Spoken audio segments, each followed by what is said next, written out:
要如何练出紧实苗条的燃脂身材呢？你是不是为了减肥，碳水的比例压得很低，每一餐都吃比较大量的蔬菜还有肉，结果呢，体重有慢慢下降没错，但你也发现肌肉量好像跟着掉了。原本你以为你减肥完会有紧实苗条的身材，结果身材线条不仅完全不明显，你的屁股还有大腿看起来也是松垮垮的。那你可能以为说你只是减的不够多，或者是不够努力，但其实问题是出在你对碳水的误解。如果你是那种会去计算食物热量，然后安排健身课表，健身完还会认真做有氧的人，但是把碳水的比例压得很低，那我必须提醒你，你正走在掉肌肉、卡进度的路上。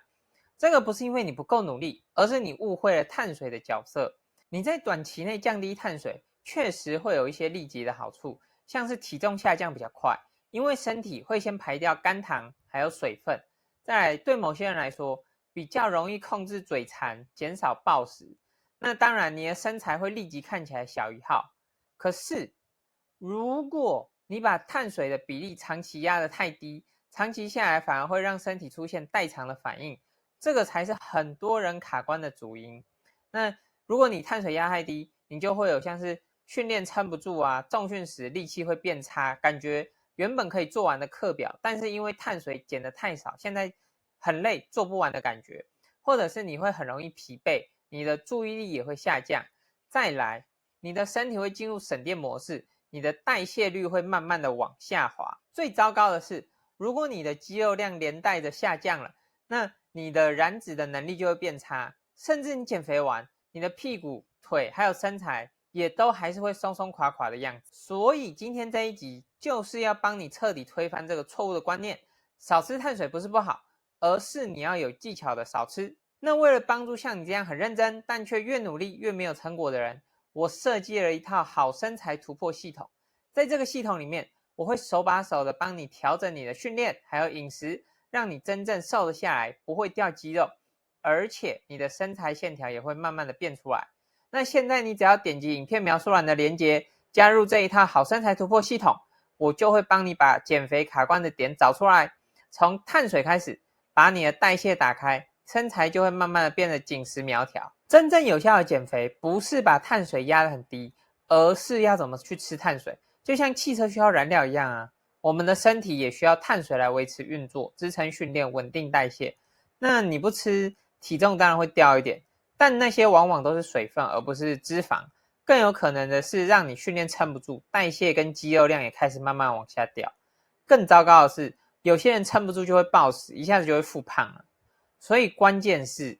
怎么挑对碳水，什么时候吃碳水才不会胖，反而会变瘦，以及怎么搭配才能让你瘦得下来，又不会掉肌肉。所以这一集我会告诉你最关键的3件事。第一个，碳水吃太少，身体会发生什么变化？第二个，哪些碳水能吃，哪些最好要避开？再来第三个，怎么吃怎么配才能让你身体愿意燃脂，而不是卡卡的。那记得看到最后，因为这些观念可能会彻底颠覆你对减肥的认知。那你可能会想说，那我要怎么知道我碳水有没有吃太少？所以现在我们就要来做一个自我检测，来观察一下这3个讯号。首先第一个讯号是，你在训练的时候会不会觉得说，刚开始明明就可以接受的训练，为什么现在突然觉得很没力，然后肌肉也发软？特别是你在做重训时，你明明吃得很干净，睡眠也很正常，但你的训练表现却停滞。同时有一个很重要一点是，你觉得越来越推不起来以前可以做的重量。再来第二个，你是不是感觉就是有那种水肿的问题，或者是有情绪低落的问题？这代表说你可能代谢压力高，你的皮质醇也有升高，肝糖长期不足所造成的。再来第三个，你的身体组成数据变化。如果你有记录 InBody 的话，你就会发现你的体脂肪怎么不降了，反而是肌肉在慢慢往下掉。那这3个讯号，其实只要符合其中的2项，就表示你的碳水可能摄取不足，导致身体在自保，所以减少了燃脂的效果，同时还让你掉肌肉。那碳水吃太少，身体会发生什么变化呢？很多女生在刚开始减肥时，会认真的把碳水压得很低，刚开始的体重当然一定会掉很快。可是你有没有发现，一段时间之后，每天都会想吃一些不好的东西，而且越来越容易水肿，训练起来也会觉得说很没有力气，跟以前或者是刚开始训练的时候相比，就会觉得有一种哇好累哦，有一种举不起来的感觉。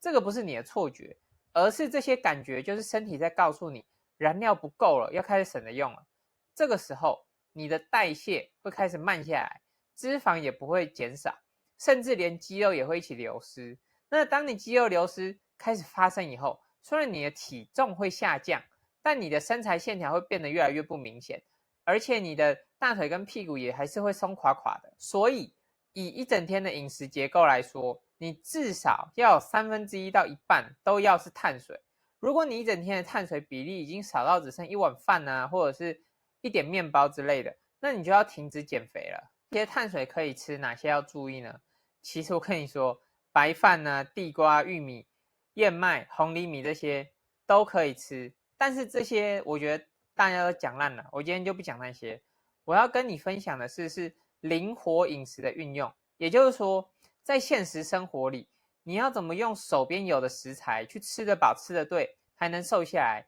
这才是最重要的。因为很多人减肥都会怕吃碳水，特别是白饭、面条这种看起来不健康的食物，但其实真正会让你卡住的不是这些东西本身，而是你怎么吃它们。比如说，同样是吃白饭，你一餐单吃白饭啊、馒头，当然 GI 值就会很高，血糖就会很不稳嘛。但基本上也没有人会单吃白饭呢、馒头就不好说了。可是如果你有搭配蛋白质、蔬菜或者是其他东西，它的升糖指数就会大幅下降了。那当你的血糖稳定，你就不会一下子就饿，也比较容易可以去控制食物的分量。所以你不用因为一餐吃白饭或是一点面啊、馒头就开始焦虑，觉得自己会胖。因为灵活饮食的重点就是用你手边最方便、你可以最容易获得的食材来组合出一餐能吃饱又不会爆热量的方式。我跟你说，这个只要你嫌麻烦了，你就做不下去。相信我，因为我自己也是一样啊。如果一餐要煮很多东西太麻烦，要煮这个又要备那个，说真的啦，很快就会懒得准备了。所以你不用去认为说吃白饭、面条什么就一定会变胖，你只要搭配其他东西，总热量有在热量赤字以下，基本上你只要慢慢的就可以瘦下去了。那要怎么吃怎么配才能让你的身体愿意燃脂，而不是卡卡的呢？重点来了哦，这里给你3个燃脂型的吃法。首先，3餐平均分配碳水。你可能会觉得说晚上吃碳水比较容易胖，或者早餐不吃可以延长空腹燃脂，但实际上碳水是身体的主要燃料来源。如果你一整天都吃的很少，代谢就会很容易下降，身体就会进入节能模式。所以你应该要做的是平均分配碳水，就可以让胰岛素的反应比较平稳，也比较不会容易暴饿。你每一餐都要给身体刚好的燃料，它才会安心的燃脂，而不是卡卡的守着脂肪不放。再来，早餐吃一点碳水加蛋白质。有些人会为了减肥，早餐只喝一杯咖啡，或者是只吃坚果啊、豆浆之类的，结果到下午超饿，晚上就开始大暴吃。但其实早上起床的时候，你的皮质醇是偏高的，这个是为了要帮助你清醒跟动起来。那如果你这时候补一点碳水跟蛋白质，就可以让你的压力荷尔蒙，也就是皮质醇恢复的更平稳。那所以早餐可以怎么吃呢？很简单啊，可以吃一个三明治啊、御饭团之类的，再加个水煮蛋，还有豆浆或牛奶，其实就是还不错的开始。再来第3个，运动前后补一点碳水，这个超级的重要。因为我自己在教学的时候，有很多学生会觉得说，运动前不要吃东西，这样子才不会有胃下垂的问题。或者是他可能太忙没有时间，但其实只要不吃东西，你有时候练一练就会越练越无力，表现甚至会一直下滑，甚至肌肉会越练越没有感觉。这有可能就是因为运动前没有补足碳水，导致你训练的时候肝糖不足，撑不到结束就没力了。所以训练前吃一点碳水，香蕉、御饭团什么都可以，就可以帮助你训练时维持输出，让肌肉更有感觉。然后运动后一定要补一点食物，碳水加蛋白质什么都可以，可以帮助你恢复合成肌肉，也能补回流失的肝糖，避免水肿或者是你的代谢下降。好，那你看到这边，千万不要只是点个赞，然后订阅一下就直接走掉了。我们今天要来做一个超简单又实际的挑战，帮助你开始把吃对碳水这件事情来真正的去执行它。好，今天我们的任务行动挑战，我们做到这3件事情就好。首先第一个，主动加1拳碳水，一天可以先加1个拳头的量，如果还是没有改变现状的话，你就可以加到2拳，这样一拳一拳慢慢的往上加。例如说，你可以先加1拳白饭啊、地瓜、玉米，然后把你原本没有吃的现在加上去。再来第二个，搭配蛋白质跟蔬菜一起吃，不要只是单吃碳水，除了运动完的那一餐可以，不然其他餐尽量先开始搭配你的肉、蔬菜，让血糖稳定，这样子身体才会愿意燃脂。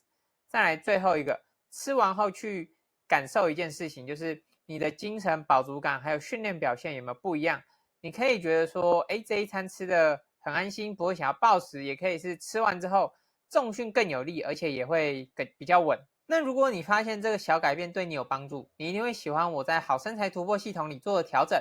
因为在这个系统里面，我会根据你的饮食习惯还有训练记录来帮你精准的调整你的训练动作，还有恢复周期，每周碳水输入还有跟蛋白质的搭配，让你可以练得更轻松有感，而且还能瘦得下来。所以现在就赶快点击影片下方的链接报名加入好身材突破系统，让我来帮你打造吃得饱睡得好，而且还能练出好身材的好身材突破系统吧。